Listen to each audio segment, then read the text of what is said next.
Welcome to the draft today.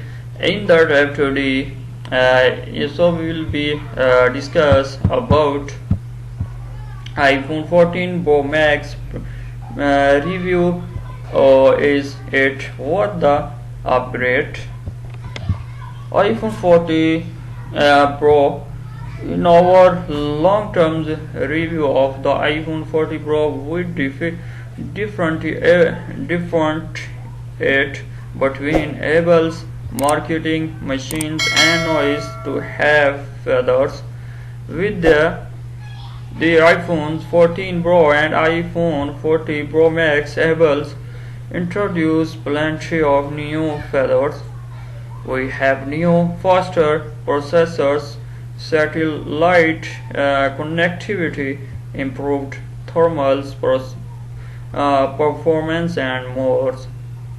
After living with the iPhone 40 Pro every day for last few months, we wanted to revisit our review to see what feathers won't up are not much more than hype, and which ended up as trial useful.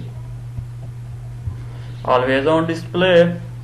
One of more most asked for feathers preceding the iPhone 4 announcement was an always on display.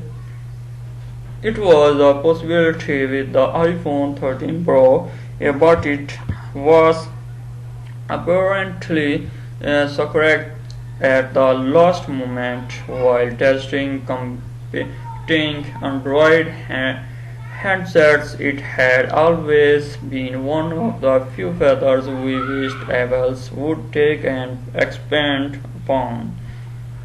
Apple delivered and even improved upon the always on display post release camera.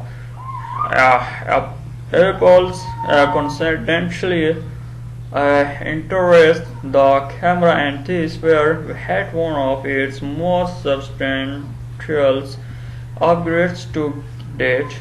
It moved to massive 48 MP sensor and used pixels being to output 12 MP photos.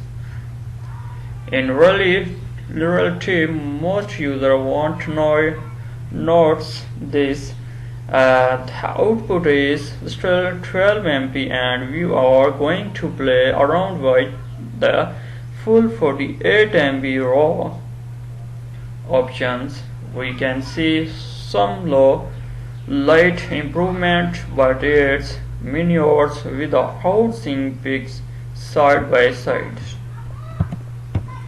Dynamic slant, arguably the most talked about new feature of the iPhone 14 Pro Max being the dynamic slants. This reimaging of the front-facing camera models has taken a static note and turned it into useful information. It has perhaps single-handedly changed the feeling of the phone. The most pop-up alert that used to obfuscate the display no longer do that. The low power alert would pop up as model and force you to tap out of it, but note that can now show it a dynamic slant. You can see charging status without having to open control center. See when your AirPods connects. See an AirDrop files download, and much more. Over the upgrade, inventory of iPhone 14 Pro is finally starting to normalize, which means if you interested is in one you should be able to get it with later daily. This is good news as we easily recommend picking up the iPhone 14 Pro over an iPhone 14 or iPhone 13 Pro Max.